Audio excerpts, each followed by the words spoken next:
Shalom, amados irmãos do remanescente dos Yaldin. Imagina só a seguinte situação. Alguém faz um daqueles testes modernos de ancestralidade, tipo de DNA, sabe? Sei, aqueles que a gente manda pelo correio e fica esperando ansiosamente. Isso, exatamente.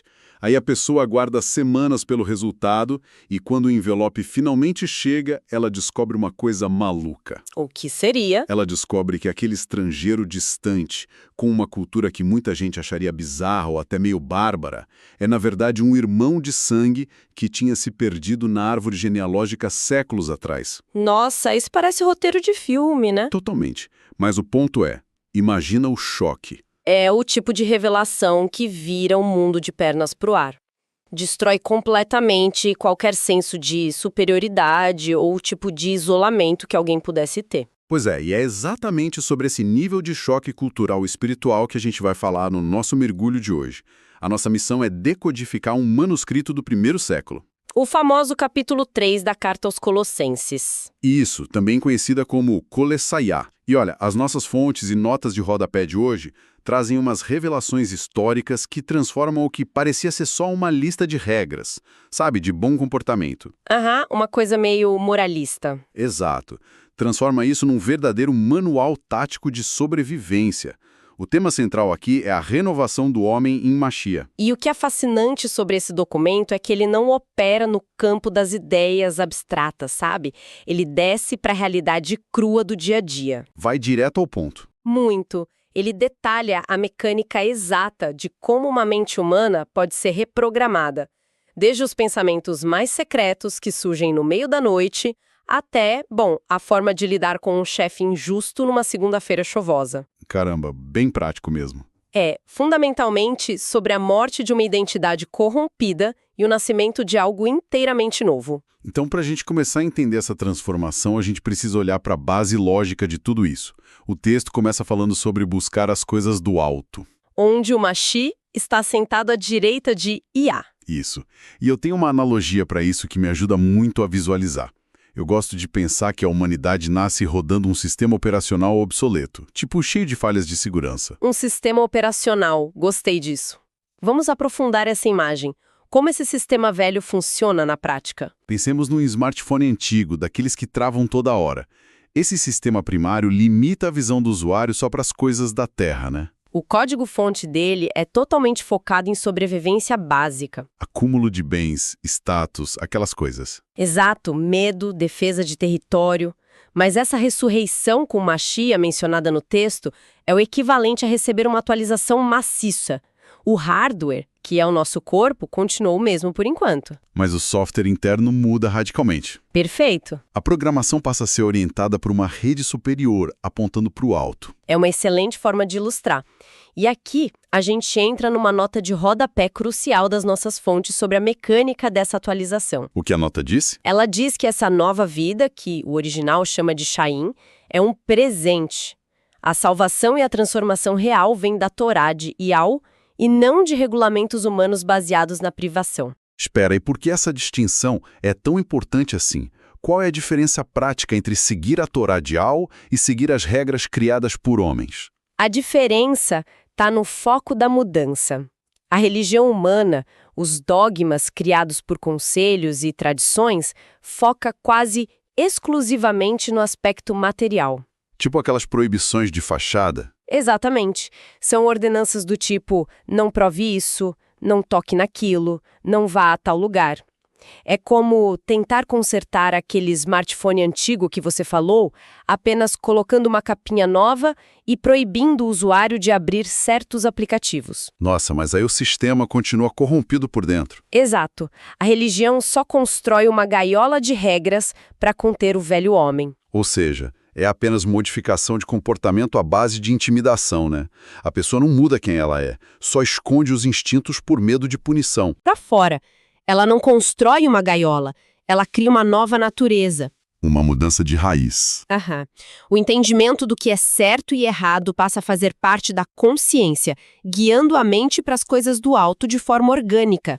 Só que é bom a gente lembrar que essa atualização de sistema teve um custo incalculável. Ninguém simplesmente apertou um botão e fez um download gratuito. Com certeza não. O preço para essa nova Raim Essa vida eterna foi paga porque o Machia foi morto no madeiro, na estaca.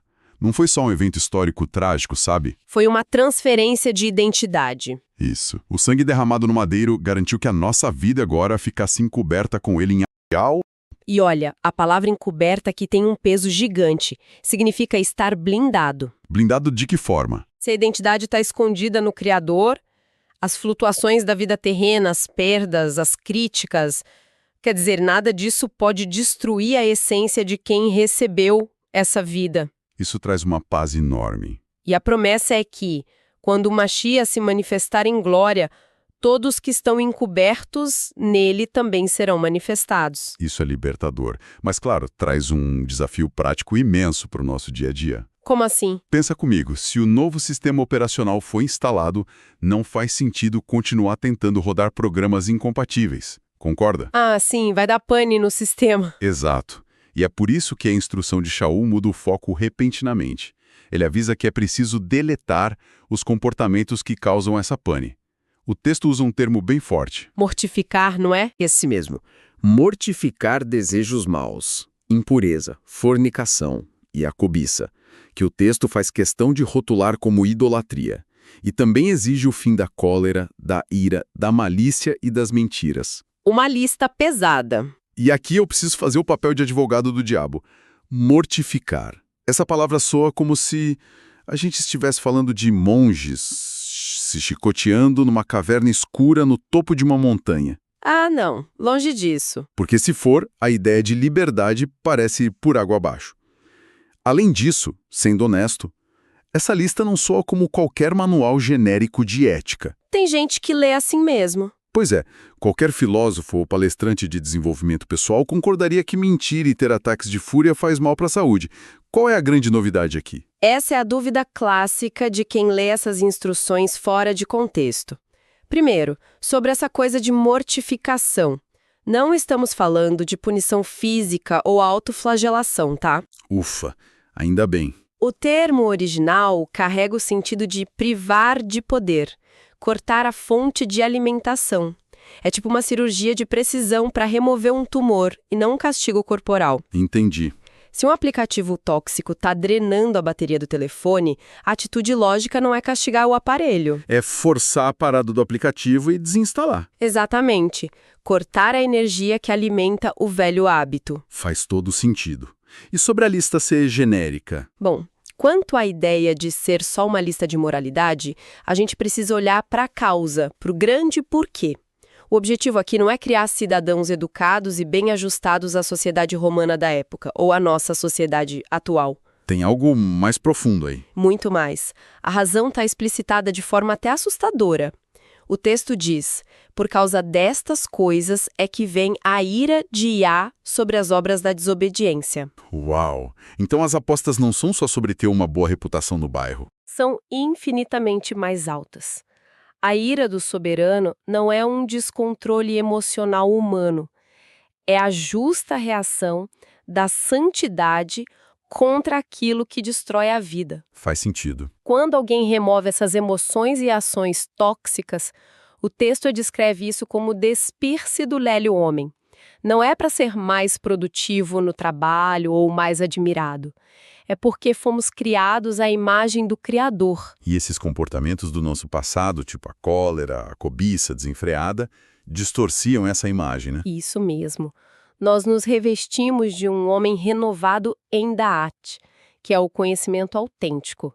É como limpar as camadas de sujeira de um espelho antigo para que ele possa refletir de novo a face de quem o construiu. É fascinante pensar nisso não como moralismo, mas como uma restauração do design original. E é exatamente ao entendermos esse design restaurado que chegamos ao ponto central. A bomba histórica das nossas fontes. O texto diz que nessa nova realidade não há grego, nem ialdi, nem circuncisão, nem incircuncisão, nem estrangeiro, nem citas. É muito fácil passar os olhos por essa lista e pensar, ok, entendi. Ele citou um monte de povos antigos aleatórios para dizer que perante o Criador todo mundo é igual. É a leitura mais comum. Mas se a gente cavar os registros históricos e as notas de rodapé, descobrimos um tesouro que muda toda a compreensão do texto. Quem eram esses citas e gregos do primeiro século mencionados aí? Pois é.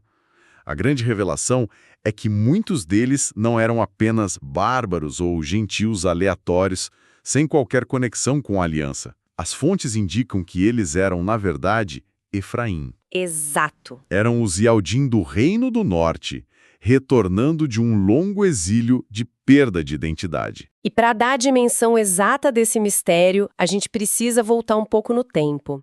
Depois da divisão do Reino Antigo de Israel, as 10 tribos do norte, que as escrituras frequentemente chamam de Efraim, foram conquistadas. E espalhadas violentamente pelas nações. Sim, foi uma assimilação tão profunda que eles esqueceram quem eram.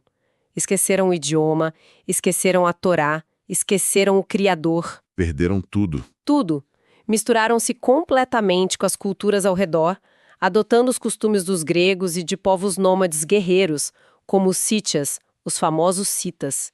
E olha, para o mundo greco-romano da época, os citas eram vistos como o extremo absoluto da barbárie. Sabe, eles eram nômades selvagens que viviam a cavalo nas estepes. Eram super temidos. Para um Yaldi culto do primeiro século, chamar um cita de irmão era algo quase impensável. Era um escândalo cultural completo. Domaxia, a palavra grega original que muitas traduções vertem como bárbaro ou estrangeiro, está sendo colocada lado a lado com os citas por Shaul. Então ele está ligando os pontos. Ele está apontando para o fato assombroso de que muitos daqueles estrangeiros que estavam entrando nas congregações eram biologicamente e espiritualmente Yaldim. A semente espalhada estava brotando no meio do império. Cara, é exatamente a metáfora do teste de DNA que a gente mencionou no início do mergulho. Bem lembrado. A promessa antiga de que o Criador buscaria suas ovelhas perdidas estava acontecendo ali, nas reuniões daquelas pessoas simples, aquele sujeito de aparência rústica, com costumes estranhos, que falava com sotaque carregado. Ele era, na verdade, família. Era uma reunião de família colossal, orquestrada em silêncio durante séculos. Essa compreensão destrói qualquer paradigma humano de exclusividade, sabe? O Mashiach unificou as duas casas. Todos que creem e são transformados por esse novo sistema operacional são agora parte inseparável do povo Yaldim. Independentemente da nação ou cultura na qual os ancestrais foram assimilados. Perfeito. E a grande lição aqui é sobre autoridade. O entendimento de quem pertence ao povo escolhido não é determinado por fronteiras geopolíticas terrestres. Nem por cor de pele ou tradições culturais humanas. Não. É determinado por Yal. A palavra final sobre identidade é exclusivamente dele. Isso derruba tantos muros. E traz uma questão muito prática pra gente. Qual? Bom, se a velha identidade baseada em nação e status foi desinstalada, se o velho guarda-roupa de cobiça e ira foi jogado fora, o que sobrou para vestir? Boa pergunta. Como alguém que faz parte dessa imensa família reunida deve se apresentar para o mundo todos os dias? O texto fornece o inventário exato das novas vestimentas. Como um povo escolhido e separado, as roupas diárias passam a ser virtudes profundas. Tipo quais? A instrução é revestir-se de Rachamim, que é a compaixão e a misericórdia nascidas das entranhas. Revestir-se de Chesed, que é a bondade leal e constante, e também de humildade de mente, mansidão e paciência extrema. Eu acho curioso como essas roupas não são para exibição, né? São para absorver impacto. O texto fala sobre suportar uns aos outros. Porque os atritos vão acontecer. Vamos ser honestos. Reunir uma família de origens tão diferentes num mesmo ambiente fatalmente geraria atritos, antigos citas e antigos gregos no mesmo espaço. Requer muita paciência. E, acima de tudo, a instrução de perdoar, tendo o perdão que recebemos do Mashiach como padrão absoluto. E para garantir que esse traje complexo não desmorone diante dos desafios, tem uma peça central. É como se fosse um cinto que amarra e estabiliza toda a vestimenta antiga. Qual é o cinto? A instrução exige que o amor, o ahava, seja colocado por cima de tudo. O texto chama isso de o vínculo da perfeição. Sem o ahava ativo e real, a humildade pode virar autocomiseração, E a paciência pode virar ressentimento engolido. Nossa, é verdade. Então, as velhas roupas, aquela calça de moletom da amargura ou a jaqueta de couro do orgulho não servem nem como pijama. Elas vão direto para a fogueira. Direto. E quando essa nova roupagem é assumida, um fenômeno interno acontece. O texto diz que a Shalom, a verdadeira paz do Mashiach, passa a governar, a ser o árbitro, nos corações, nos levavot. E é maravilhoso notar que o texto não descreve essa paz como um silêncio absoluto e monástico. A evidência dessa Shalom governando é um ambiente vibrante, Como assim vibrante? onde a palavra do Criador habita ricamente. Uma casa e uma congregação cheia de ensino mútuo, transbordando sabedoria, usando os terrilim de Salmos? isso, e cheios de shirim, os cânticos do ruar. É a música e a gratidão constantes, o odo contínuo ao Abba moldando a atmosfera. Tudo, absolutamente tudo, em palavras ou em ações, deve ser feito no nome do soberano Yahushua. Isso soa poético, quase sublime. Mas é exatamente aqui que a gente precisa trazer o texto para o chão de fábrica da vida real, né? Com certeza, não dá para ficar só na teoria. Porque é fácil entoar salmos e sentir paz quando estamos cercados por pessoas amigáveis cantando junto. Mas e quando a música para? A pia tá cheia de louça suja e os boletos chegam. Aí o bicho pega. O capítulo não foge dessa transição brusca. Ele aterra diretamente nas dinâmicas dos lares e dos locais de trabalho. Ele entra na estrutura mais vulnerável da sociedade. Instrui a submissão voluntária e pacífica de esposas aos maridos, como convém no soberano. E ordena aos maridos que amem suas esposas e arranca deles qualquer direito de usar amargura ou aspereza. É uma via de mão dupla de doação.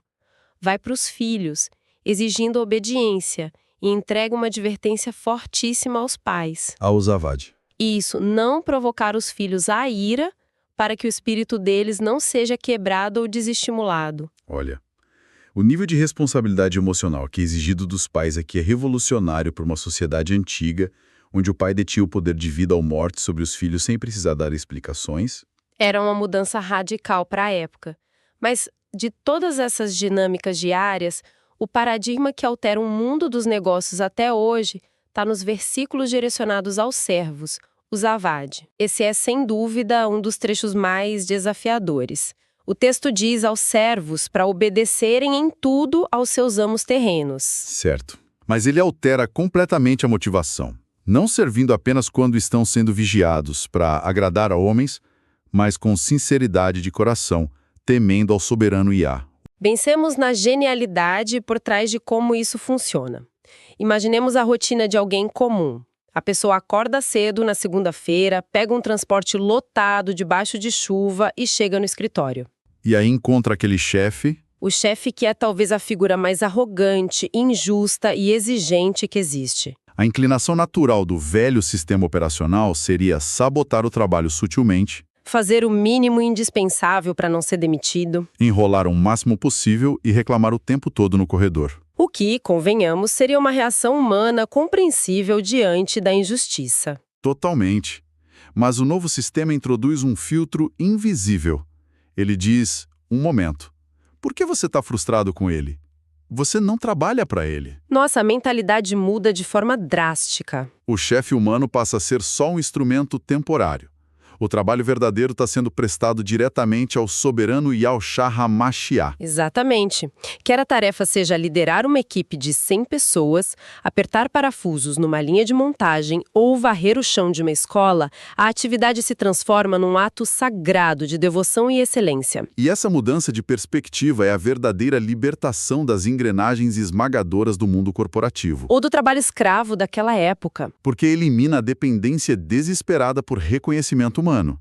Por que alguém daria o seu melhor se o chefe humano nunca agradece? Por quê? Porque a recompensa genuína, a herança real, não vai ser depositada pelo departamento financeiro da empresa terrena. A compensação procede das mãos de Yah. O soberano invisível. Sim, ele é o auditor silencioso de cada hora de trabalho e ele é quem assina a verdadeira folha de pagamento que tem validade na eternidade. Cara, isso é um escudo contra o ressentimento. Quando a dedicação é voltada ao Criador, a injustiça do chefe não tem o poder de roubar a paz, a shalom de quem trabalha duro. É claro, isso não valida a opressão, Jamais. mas protege o coração do oprimido de ser envenenado pela mesma amargura de quem o oprime. E é exatamente essa noção de um auditor silencioso e perfeito que nos lança para o grande aviso final deste capítulo. O desfecho não tenta amaciar o golpe para ninguém. Como ele termina. Ele decreta de forma cristalina. Mas aquele que praticar o erro receberá por causa do erro aquilo que ele fez, e não há parcialidade de pessoas. Essa frase corta como uma navalha. Não há parcialidade de pessoas. Vivemos num mundo e numa época onde absolutamente tudo parece girar em torno de quem você conhece. Sabe? Dos acessos VIP, do poder financeiro de comprar os melhores advogados. Ou de pertencer ao grupo social correto. O mundo inteiro opera no sistema do favoritismo. É o instinto primitivo de buscar segurança em alianças terrenas e privilégios de berço. Mas o tribunal de Al opera numa frequência inatingível pela corrupção humana. A balança dele é perfeitamente calibrada. E totalmente cega para títulos honoríficos, saldo bancário ou influência política. Ali não existem jeitinhos, não há espaço para influência de bastidores. O peso da avaliação recai exclusivamente sobre as obras. Sobre o que foi feito com a verdade e o da'at que foram concedidos a cada um, e isso se aplica tanto ao amo quanto ao servo. Todos no mesmo nível, sem qualquer atalho. E olha, isso nos deixa com uma reflexão poderosa, eu diria até um pouco desconfortável para levarmos conosco para o fim deste mergulho. Qual seria? Se a nossa velha identidade corrompida foi realmente destruída no madeiro, e se os nossos status terrenos, as nossas posições e títulos, são tipo uma névoa que não vai ter valor algum diante desse tribunal imparcial? Certo. Por que então a gente ainda gasta tanta energia mental tentando provar a nossa importância aos outros? É a grande ilusão do ego humano, né? Pior ainda, se o próprio soberano já dissolveu as barreiras que nos separavam, transformando o Sita, o estranho, o diferente, em nosso irmão mais chegado dentro dessa família global dos Yaldin. O que acontece com os muros invisíveis de preconceito, orgulho e suspeita que nós mesmos ainda insistimos em construir todos os dias dentro das nossas mentes? Talvez a pergunta mais difícil seja: estamos tentando patrulhar fronteiras que o Criador já apagou completamente? Fica aí a reflexão. É um desafio e tanto para nossa caminhada prática a partir de hoje. Foi incrivelmente denso e revelador dissecar as camadas dessa instrução milenar. A gente agradece imensamente a cada ouvido atento que mergulhou conosco nessas escrituras e nessas descobertas históricas fascinantes. Continuemos, a cada dia, buscando e priorizando as coisas que vêm do alto. Shalom.